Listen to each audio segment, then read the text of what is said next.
todas e todos, é um prazer falar com vocês.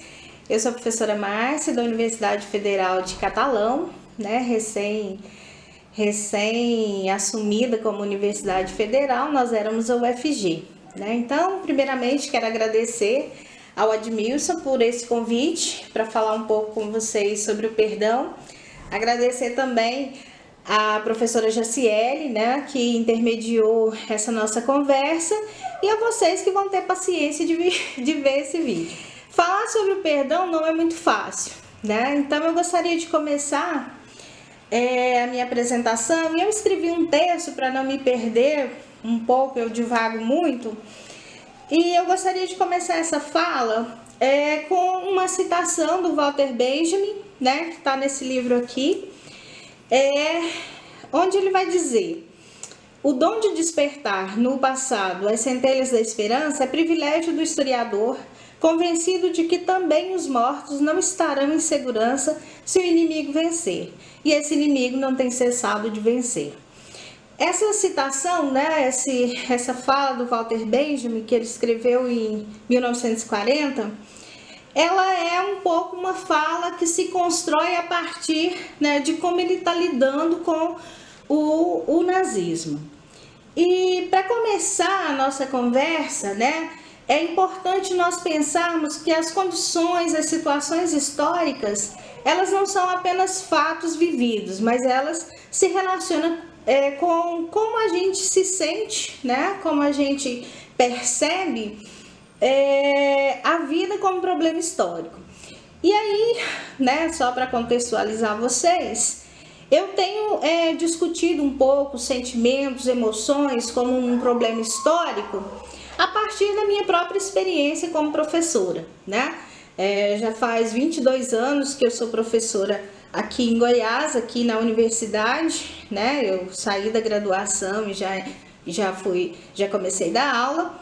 E muito do meu interesse por sentimentos, por emoções, por essas instâncias que nem sempre são preocupações da historiografia, nasceu do processo de pesquisa, né? Primeiro a pesquisa com fonte viva, eu trabalhei com as fontes orais, e depois com a literatura. E nesse processo, né, é claro que a gente vai afunilando os nossos temas de pesquisa, as nossas discussões.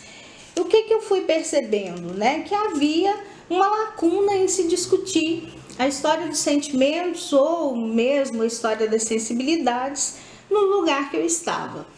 E muito da minha preocupação também com a memória, com a história, com os relatos, né? Autobiografia, biografia, foi me aproximando de reflexões, né, que eu tentei organizar em disciplinas que aqui na nossa universidade nós chamamos de núcleos livres, né? Por que núcleo livre? Porque é uma disciplina que o professor ou a professora pode falar do que quiser, né? De certa forma, do que quiser, e é uma disciplina aberta, né? Não só para os alunos do seu curso, mas uma disciplina que atenda a universidade como um todo. Então, geralmente, você tem alunos de todas as áreas, né? Não só da história, mas, né, de todos os cursos, de todas as formações aí que se interessam, né, por conhecer outras coisas, por pensar em outras dimensões. E aí, nesse contexto, eu criei uma disciplina, né, que se chamava História, Cultura e Afetos, na qual eu fui discutindo os vários afetos, né, as várias emoções, os vários sentimentos, e um dos capítulos dessa novela, que é a disciplina, foi justamente um capítulo sobre o perdão. Então, falar sobre o perdão é algo difícil. Primeiro porque há uma bibliografia muito curta, né, se nós pensarmos que é possível tomar o perdão não como apenas um sentimento, né, ou uma circunstância do sensível. Mas nesse contexto eu fui pensando, e aqui com vocês, eu quero falar do perdão como uma prática, como uma praxis, né, como um exercício no qual os sujeitos históricos e as sociedades enfrentam na sua existência cotidiana. Isso porque, né, eu entendo que o perdão, como um ato, atitude, ele envolve práticas e sentimentos, né? Práticas como o crime, a ofensa, a agressão, o estender a mão, o abraço, né? Sentimentos como a dor, o remorso, a culpa, a vergonha. E nesse caldeirão de coisas, né, é possível pensar como os humanos estão se relacionando. E eu não vou entrar na discussão do perdão, né, ainda que seja muito difícil, na nossa cultura cristã ocidental, né, falar do perdão sem envolver a ideia de Deus, mas eu quero aqui pensar com vocês, e foi por isso que eu chamei o Walter Benjamin, né, o que significa perdoar? O que significa perdoar em termos individuais, né, nós enquanto indivíduos, ou o que significa perdoar enquanto sociedade? E nesse processo de interpretar essa significação, não necessariamente, né, a gente vai entrar de uma forma muito profunda, mas é impossível falar, né, desse perdão sem se relacionar com as instâncias da memória e do esquecimento. E isso por quê? Porque essa questão, né, essa primeira questão, o que significa perdoar, ela implica em várias respostas, né? Se nós estivéssemos num processo de diálogo, talvez as respostas seriam as mais variadas, né? Partindo das experiências, partindo de como as pessoas se sentem, né? Das avaliações que nós fazemos, o que é imperdoável, o que é perdoável, né? Em que situação um sujeito se coloca na condição de perdoar alguém, e aí há uma assimetria, né, entre os sujeitos. O perdoado ele está numa instância inferior, o perdão o coloca nesse lugar.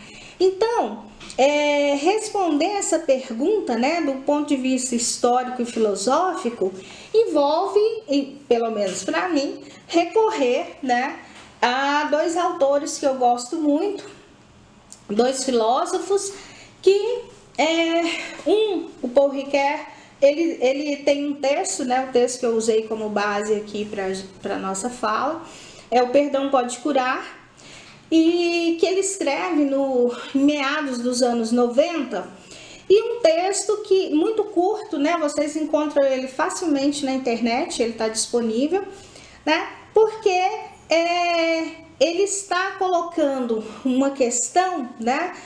O perdão pode curar, mas ao mesmo tempo ele está transformando essa fala sobre o perdão numa aporia, né? Numa questão que não tem resposta. Por quê? Porque para ele o perdão não pode ser tomado, né, dentro do critério de doença.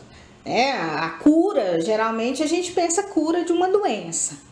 E se nesse sentido, se o perdão vai ser pensado, né, como essa doença, ele está alocado em outro espaço, né, que não as sociedades. E aí, vou citar um trechinho aqui do Paul Ricoeur, só para vocês entenderem como que ele está pensando e como que ele está colocando, né, a questão para o historiador, para uma historicidade, né, do que poderia ou do que seria o perdão. Ele diz o seguinte, lá no texto, O Perdão Pode Curar. Primeiro, não existe espaço de experiência que não seja polarmente oposto a um horizonte de espera, o qual, em compensação, permanece irredutível ao primeiro. Em segundo lugar, o presente vivo tem um papel de permutador entre o espaço da experiência e o horizonte de espera. Ora, trata-se de um filósofo que está interpretando não o passado, mas como que os historiadores lidam com o passado. E aí ele vai dizer, olha, esse lugar que nós nos colocamos enquanto filosofia, né, é esse lugar de entender como que uma sociedade lida com o seu passado e projeta o seu futuro. Como que uma sociedade lida com a sua experiência, com a sua vivência, com a sua história, e como essa mesma sociedade projeta futuro, né? O que ela quer, o que ela deseja. Ambas as ações, elas se dão em que lugar, né? Elas se dão em que espaço? No tempo presente. Então, pensar o perdão envolve também pensar como que nós lidamos com o passado enquanto história, mas principalmente o passado enquanto memória, né? Como que nós existimos, nós conseguimos perdoar do nosso passado o quê? O que nós nesse passado não conseguimos perdoar, né? O que é o imperdoável aí?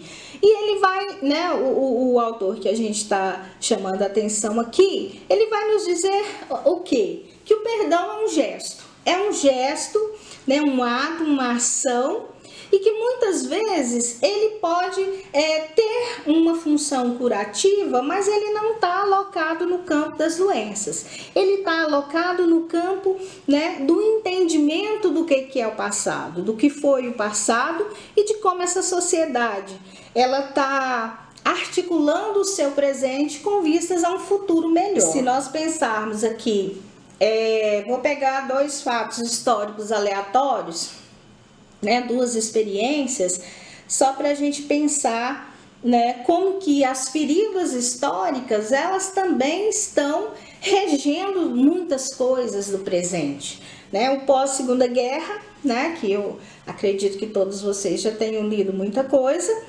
e no caso brasileiro, a ditadura civil-militar, instituída em 1964, né? Que são 2 feridas, né, vamos dizer assim, coletivas, que têm uma permanência histórica